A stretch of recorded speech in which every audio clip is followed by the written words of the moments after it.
last Bible study na pag-aralan natin doon ang tamang way ng pagdarasal na itinuro ni Jesus sa kanyang mga disciples. So una, dapat may personal na relasyon tayo sa Diyos Ama para may access tayo sa kanyang trono. So nakita natin doon that prayer is relational. God isn't far away.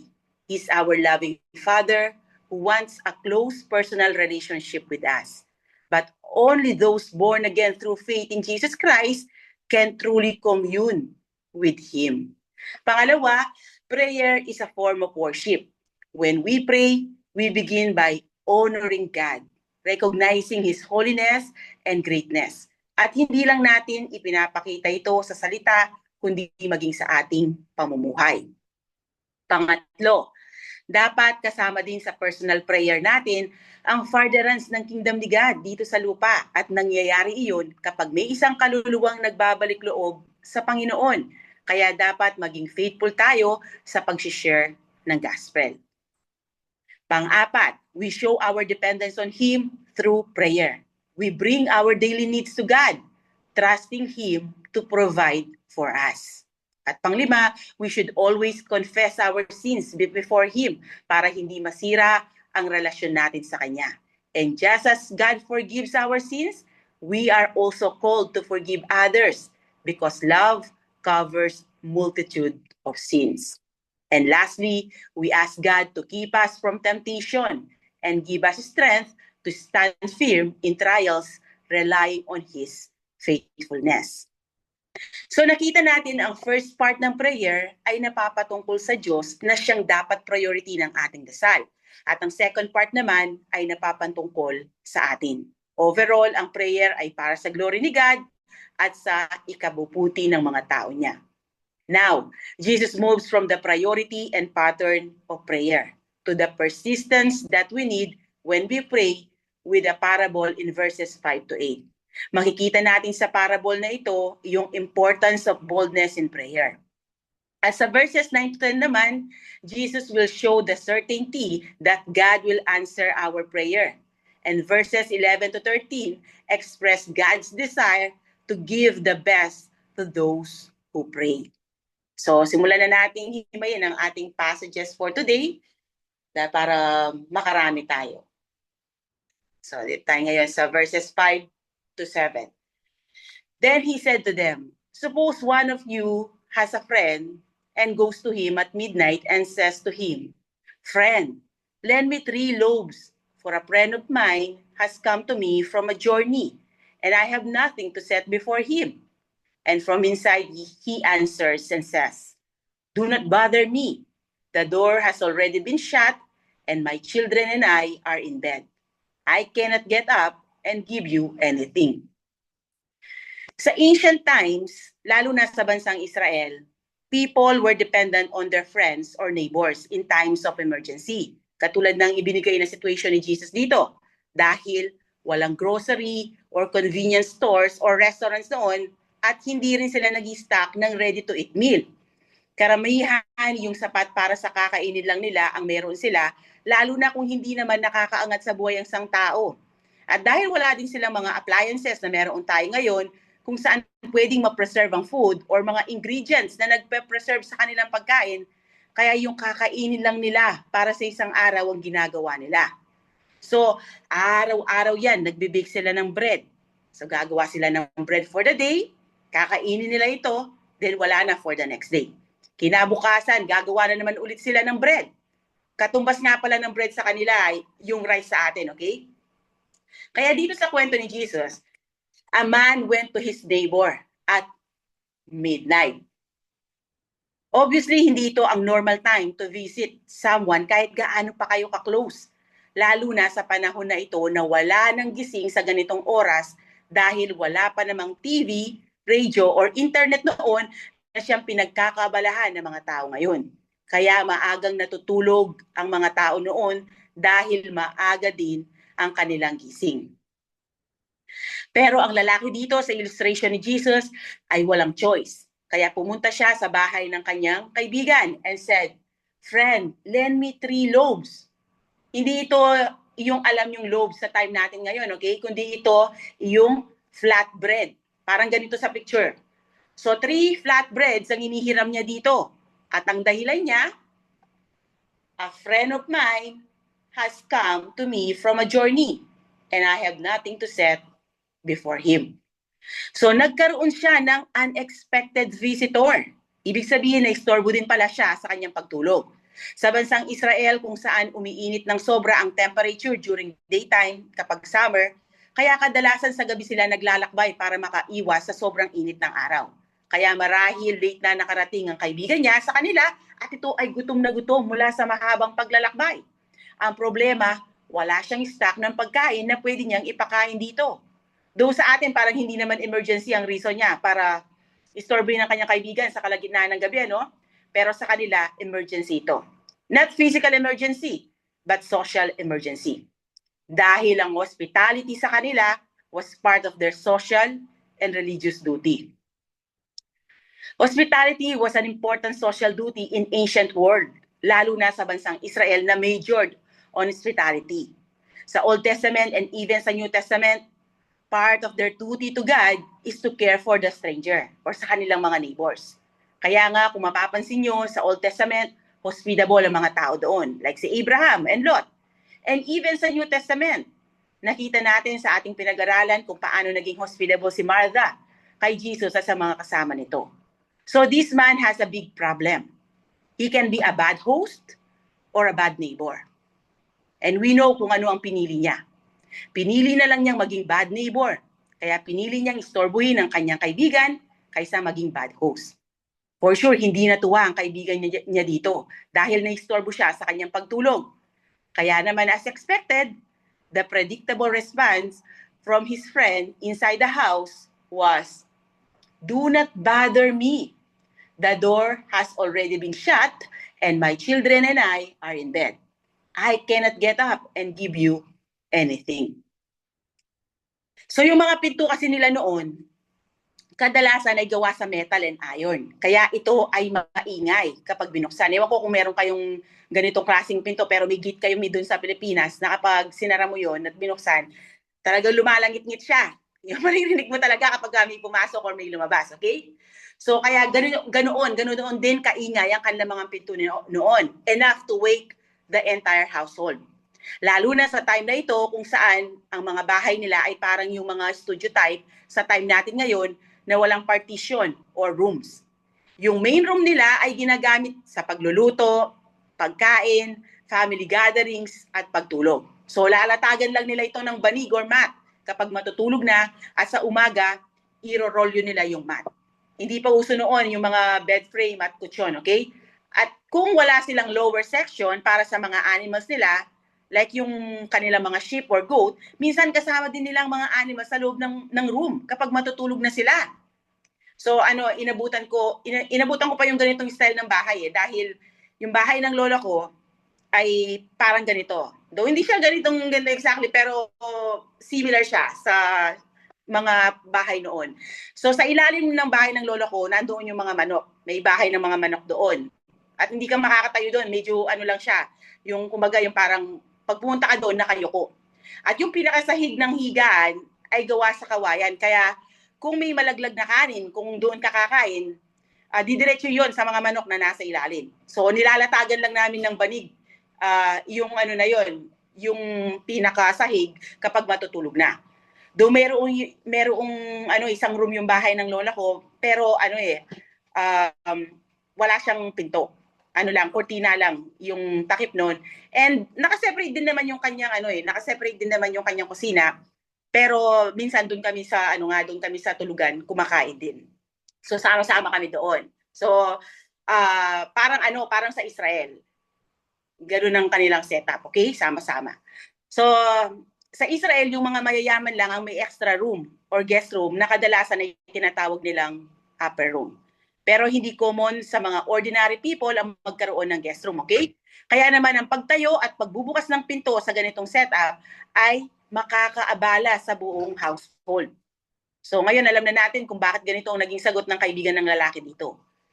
He refused to get up and give his friend anything dahil ayaw nga niyang maistorbo ang mga anak niya na natutulog na.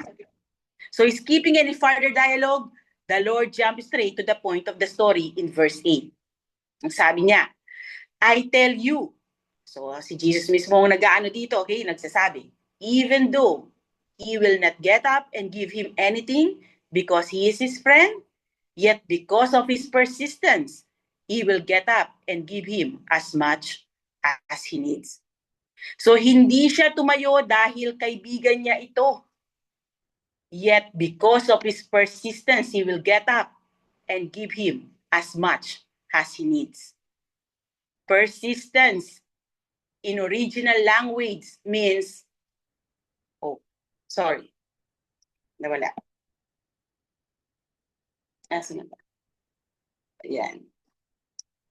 Yan. Ang ibig sabihin niya ay sa original language ay shamelessness or importunity. So maaaring after niyang sabihan ito na hindi siya makakatayo, kinulit pa rin siya nito ng kinulit. Maaaring kinalampag pa niya yung pinto. Ginanon niya siguro, alam niyo yung parang kakalampagin mo. In the end, na-realize siguro ng kaibigan niya na magigising din naman ng mga anak niya at ganun din ang mga kapitbahay sa ingay nito, kaya napilitan siyang tumayo at pagbuksan ito. So ang nangyari dito, yung kaibigan niya ay napilitang tumayo at pagbuksan siya ng pinto para ibigay yung hinihingi niya. Hindi dahil sa kaibigan niya ito, but because of his shameless persistence or boldness without regard for social embarrassment. He is overly bold. And it took a lot of gall to do this dahil hindi biro na mangulit after kang i-reject. Ito yung nilunok na niya ang lahat ng hiya niya sa katawan. Kaya nagawa niyang kulitin ng kanyang kaibigan kahit ni-reject na siya nito. He keeps knocking despite the inconvenience. He is desperate and determined. And that persistence moves his friend to help. He succeeded. His shameless persistence succeeded where friendship failed and the food he needed was given to him. So anong gustong ituro ni Jesus dito sa atin? Jesus isn't comparing God to the reluctant neighbor or friend. He's actually contrasting them. Kung ang sleepy, unwilling friend finally responds to persistence, how much more will a loving God respond willingly to His children? So our Lord is teaching us to be bold in our prayers. Huwag tayo mag-hesitate na lumapit sa Kanya dahil malayong-malayo ang ugali niya sa ugali ng kaibigan ng lalaki dito sa kwento. This is a contrast parable, not a comparison, okay? Ibig sabihin, the reluctant friend represents the opposite of God. But even a selfish, sleepy neighbor will eventually help because of your persistence. How much more will a loving God help His children? God who never sleeps and never slumbers. Whenever you cry out to God, His ears open to your cry. Kaya hindi niya sasabihin sa atin na umalis ka, istorbo ka sa akin. Hindi niya sasabihin yun, okay? Dahil masaya ang Diyos natin, ang ating amang nasa langit, kapag tayo ay lumalapit sa Kanya. Then Jesus builds the lesson in verses 9 to 10. Makita natin dito ang incredible promise ni Jesus sa mga taong lumalapit sa Diyos Ama. Sabi niya sa verses 9 to 10, so I say to you, ask, and it will be given to you. Seek, and you will find. Knock, and it will be opened to you. For everyone who asks, receives, and he who seeks, finds. And to him who knocks, it will be opened. So makikita natin dito ang tatlong action words na ginamit ni Luke. Ask, seek, and knock. These are imperatives, which means they are commands, not suggestions. Kaya sa pagsasabi ni Jesus, ask, seek, and knock, hindi niya sinasabing, you can if you want. He's saying, do it and keep doing it. Dahil sa original language, nakasulat ang mga verbs na yan sa present tense. Meaning, keep on doing it. Not just once, but continually. Keep on asking. Keep on seeking. Keep on knocking. Don't hesitate at all to be bold. Don't be embarrassed. Yun ang ibig sabihin ni Jesus dito. So, isa-isayin natin ang command ni Jesus, okay? Una, sa command niya na, ask. Talk to God honestly and openly. This is the heart of prayer. Pride eliminates prayer, but when we are humble, we admit we need God's help. Kaya tayo lumalapit sa Kanya. So be real and raw with God. Useless ang magpaka-ipokrito tayo sa Diyos dahil alam naman niya ang laman ng puso natin. Kaya kausapin natin siya at sabihin kung ano talaga ang nasa puso natin. Huwag tayong mahiya na magpakatotoo sa Diyos dahil hindi niya tayo i-judge. Hindi siya katulad ng nating mga tao na judgmental, okay? So the word ask indicates an assisted need. I need you, God. Please help me. So, at huwag kang mag-stop doon, okay? Sa pakikipag-usap sa Kanya. Go and seek after God's answer. Seek denotes asking but adds action. So, hindi ka lang makikipag-usap sa Kanya verbally, but you are actually out pursuing, seeking for His answer. Maybe through His Word, sa iyong pagbabasa ng Bible, through biblical preaching and teaching, sa iyong pakikinig ng sermons or sa Bible study, through mature and godly believers na pwede mong hingan ng godly advice. And God also guides through the Holy Spirit's inner leading. Ito yung conviction sa atin ng Holy Spirit na align sa Scripture. At kung wala pa rin sagot si God, punta ka ngayon sa pangatlo. Knock. Keep on knocking. Keep on pushing. Like you are knocking on heaven's door until it opens. Because the word knock conveys the idea of perseverance. So madalas yung mga tao after 1 to 2 times, tumitigil na sila sa pagdarasal kapag wala pa rin sagot, di ba? Hindi dapat ganun. Dahil nasa present tense ang mga verb dito, kaya dapat keep doing it. Yun ang sabi ni Jesus dito.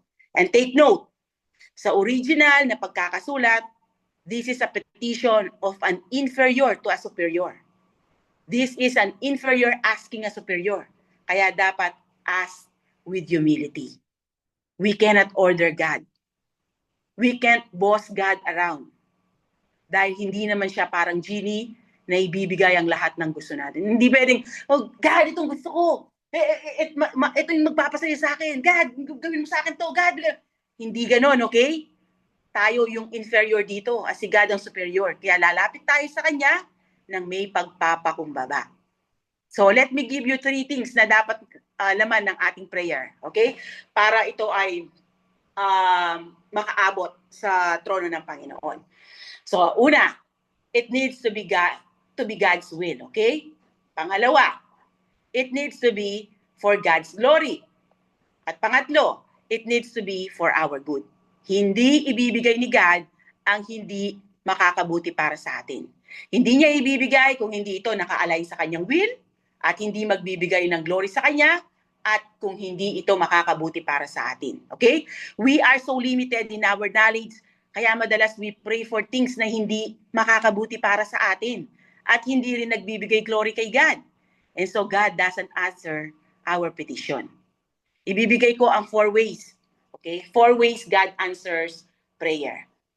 So una, direct answer. Ito yung yes. God grants the request right away. So ito yung pinakagusto natin, di ba? Kasi ayaw nating naghihintay. Pangalawa, delayed answer. Not yet. God wants you to wait for the right time. So medyo hindi natin bet ito. Dahil tulad na sabi ko kanina, ayaw natin ang naghihintay. At pangatlo, different answer. Something better. So God answers but in a way we did not expect for our good. So trust the Lord. God gives the of you the choice to give. Remember, when Paul prayed in 2 Corinthians 2 for his thorn in the flesh, 3 times he asked God to take it away. But God said in 2 Corinthians 12:9, my grace is sufficient for you, For my power is made perfect in weakness. Anong sabi ni Apostle Paul? Therefore, I will boast all the more gladly about my weaknesses, so that Christ's power may rest on me. So God give us a different answer for His glory and for our good. Okay?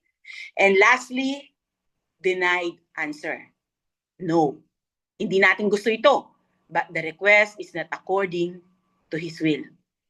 Ito ang pinakaayaw nating sagot dahil masisira ang plano natin at gusto natin tayo ang nagkokontrol sa buhay natin. Pero lagi niyong tandaan, mas alam ng Diyos ang makakabuti para sa atin.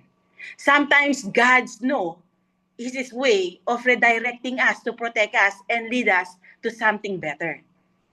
Throughout Scripture, God's no often keeps His people from danger, wrong paths, or choices that would harm them spiritually or physically. Remember this, kids. His denial is not rejection. It is loving protection and guidance, because the real purpose of prayer is not getting what we want, but becoming the kind of people God wants us to be. So in summary, ask, expressing your need; seek, taking action, pursuing God's will; and knock, persevering until the door opens. So Jesus commands believer to keep on asking, keep on seeking, keep on knocking. Don't give up. Don't be timid. God is listening. Ang best example natin dito ay si Jesus Christ. Noong nag-pray siya sa Garden in Gethsemane, kung saan ang kanyang pawis ay parang dugo. 3 times he presented his request. He asked God the Father if it is possible to let the cup of suffering pass from him.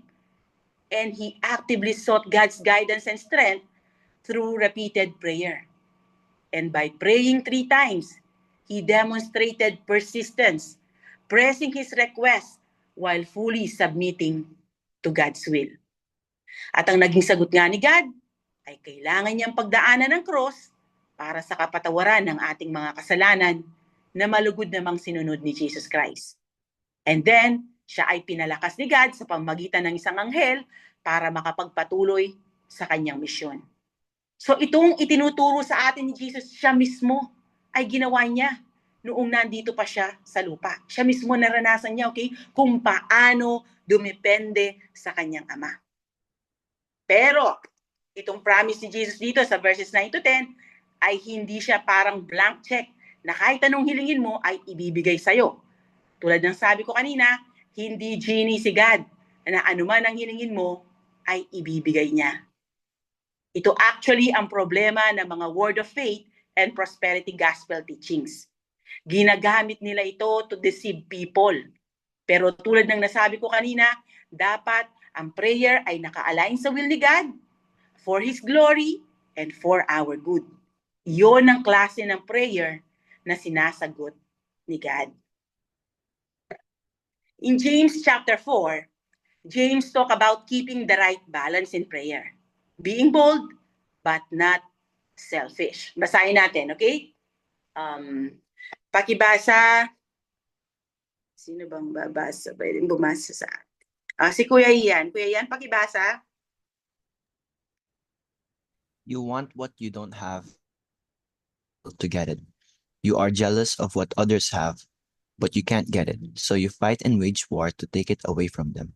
Yet you don't have what you want because you don't ask God for it. And even when you ask, you don't get it because your motives are all wrong. You want only what will give you pleasure. So, James is saying, don't be afraid to ask God for what you need, but make sure your reasons are right. Your prayer should be focused on God's will, not just personal gain. Because when we pray with a God-centered heart, He loves to answer. But when we pray with selfish motives, those prayers won't be granted. Then, in verse 10, Jesus repeated this amazing promise. Dahil medyo shocking yung sinabi niya sa verse 9, kaya sa verse 10, inulit niya ito kahit wala naman siyang binago or idinagdag. Just to make his point clear or for emphasis. Gusto niyang ibabatid sa mga audience niya na importante ito at seryoso siya sa sinasabi niya dito. Kumbaga, ine-encourage niya tayo na lumapit sa Diyos in prayers. Huwag tayong mag-hesitate. Be bold and persistent. Dahil si God ay generous and loving Father. So ang point ni Jesus dito is about persistent, ongoing prayer, not one-time request. Anong character ni God ang makikita natin dito? Na iba siya sa atin, di ba? God isn't annoyed by our persistence. Actually, He invites us to do it because persistent prayer builds relationship and trust. At ang promise ni God na nakita natin dito ay totoo dahil nakabase ito sa prinsipyo ng mga Hudyo. That principle comes from a common Jewish way of thinking called lesser to greater. Nababasa natin sa ibibigay na dalawang hypothetical questions si Jesus sa verses 11 and 12. At ang pinaka-climax ay sa verse 13. This is actually, by the way, the explanation and the conclusion to the parable. Yung next verses natin. So now, suppose one of you, fathers, so yung kausap niya ngayon, nag-ano yung attention niya dun sa mga kausap niya, okay, yung mga disciple niya na tinuturuan niya about sa prayer. At ngayon, sinabi niya, now suppose one of you, fathers, is asked by his son for a fish. He will not give him a snake instead of a fish, will he? Or if he is asked for an egg, he will not give him a scorpion, will he? Children naturally ask their fathers for what they need. Lalo na kung close sila sa kanilang tatay and open silang magsabi dito kung ano man ang pangangailangan nila. Because they trust their father loves and cares for them. Lalo na sa mga tatay na responsible and affectionate. Alam ng bata na kung lalapit siya sa kanyang ama, ibibigay nito ang pangangailangan niya. Kumbaga kapag maganda ang relasyon ng bata sa kanyang tatay, confident siyang lalapit dito sa anumang pangangailangan niya. Therefore, if a father is asked by his son for a fish, he will not give him a snake instead of a fish, will he? Or if he is asked for an egg, he will not give him a scorpion, will he? No good father would give something dangerous or useless when a child asked for food. Fathers, yung mga responsible ones, naturally want to care for their children. Kaya ang obvious na sagot sa dalawang hypothetical question ni Jesus dito ay no. Because naturally, fathers take care of their children and meet their needs. Built-in sa kanila ang pagiging provider and protector ng pamilya. Kaya nga nagpapakahirap yung mga tatay nyo, di ba? Para mabigyan kayo, ma-provide ang mga pangangailangan nyo. Dahil built-in sa kanila yon. Ngayon, ikukumpara ni Jesus yung love ni God sa mga anak niya sa pagmamahal na ibinibigay ng mga earthly fathers sa mga anak nila. Kaya ang sabi ni Jesus Christ sa verse 13, if you then, sabi niya doon sa mga kausap niya doon, yung mga disciple niya, being evil, know how to give good gifts to your children, how much more will your heavenly Father give the Holy Spirit to those who ask Him. This verse is the foundation of what Jesus is teaching. Kung ang mga earthly fathers na by nature ay sinful, ay gustong mag-provide sa kanilang mga anak, mas lalo na ang ating Heavenly Father who loves us perfectly and wants the best for us.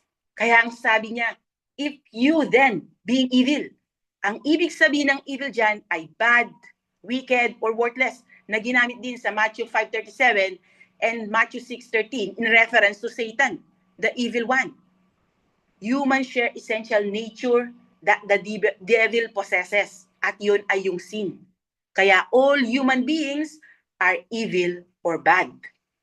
So Jesus is reminding us of the biblical truth na lahat ng tao are sinful by nature. Kahit yung mga totoong follower ni Jesus Christ, yung mga kausap niya dito, though saved and forgiven, still struggle with sin in their hearts. Sin remains a powerful operative principle in believers. Napag-aralan namin yan sa Romans 7 verses 14 to 25. Kahit yung mga followers ni Jesus Christ, still they have evil sin principle operative in them. But despite that, even sinful people know how to give good gifts to your children.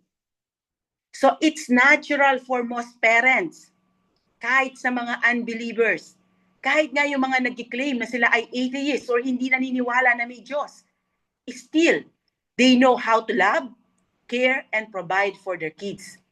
That's because the image of God is still in every person, even though it's been damaged by sin.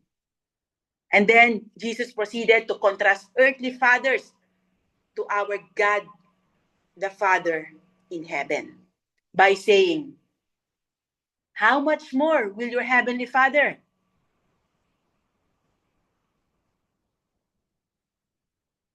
How much more is the key to the Lord's point. Jesus shifts the example from lesser to the greater. Kung yung mga human fathers na sinners by nature, ang kanilang love ay imperfect at madalas they lack the wisdom to know what is best for their children. But despite their shortcomings, they lovingly provide for their children. Eh di lalo na si God na absolutely holy, loves perfectly, and has infinite wisdom kung ano ba ang makakabuti para sa mga anak niya. Kaya we can confidently ask Him for what we need because He's kind, approachable, generous, caring, and loving Father sa mga anak niya. As the psalmist wrote, pakibasa, Ate Hana.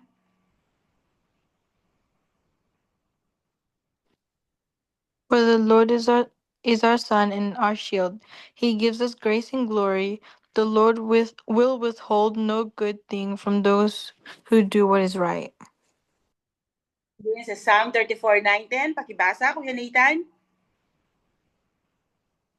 Fear the Lord, you his godly people, for those who fear him will have all they need. Even strong young lions sometimes go hungry, but those who trust in the Lord will lack no good thing. Ang sabi nga ng favorite verse ko sa Matthew 6 verse 33, but seek first His kingdom and His righteousness, and all these things will be given to you as well. Yung all these things na yun, yung mga pangangailangan ng mga anak ng Diyos. Hunayin nyo si God at hindi kayo magsisisi na inuna nyo siya.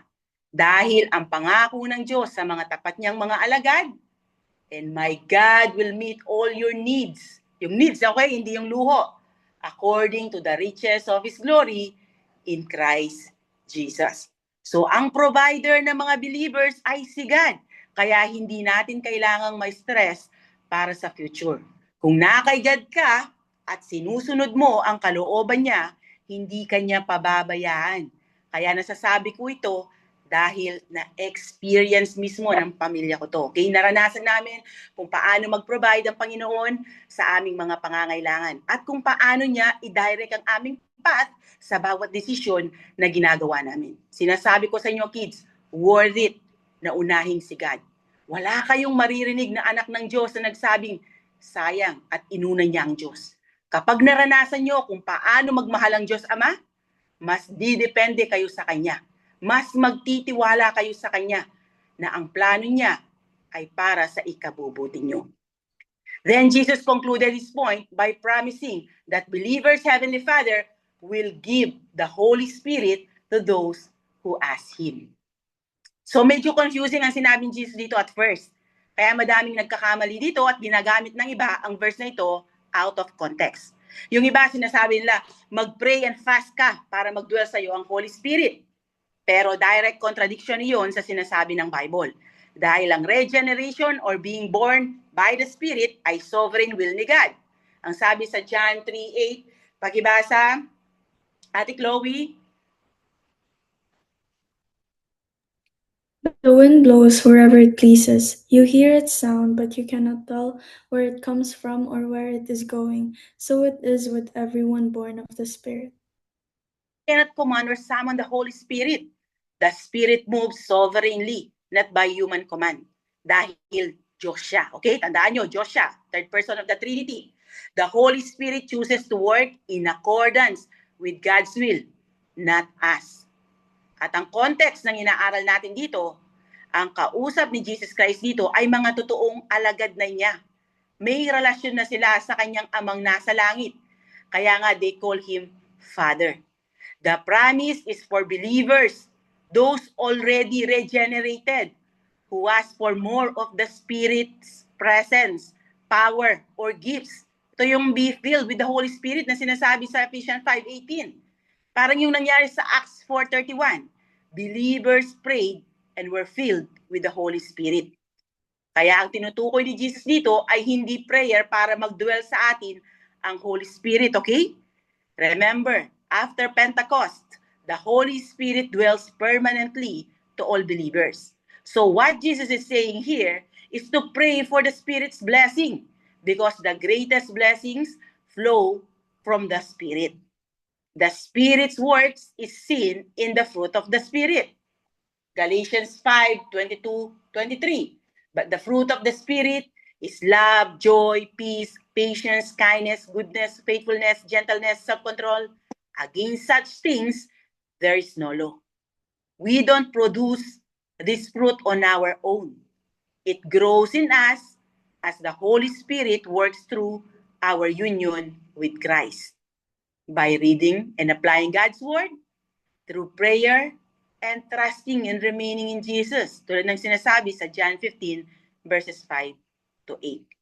So ang Holy Spirit, ang source of every good gift. Sabi nga ni Pastor John MacArthur, to those who ask for a gift, He gives the giver. To those seeking comfort, He gives the comforter.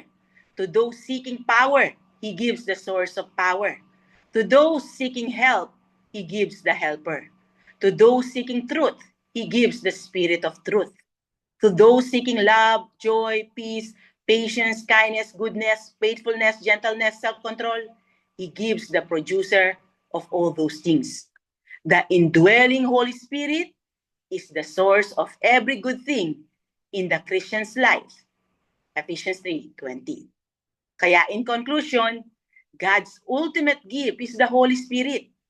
The Holy Spirit is the best gift na willingly gustong ibigay ni God sa mga anak niya. Not just answering small needs, but giving the greatest spiritual blessing. Kaya huwag kayong mag-focus sa mga temporal things lang na walang eternal value, okay?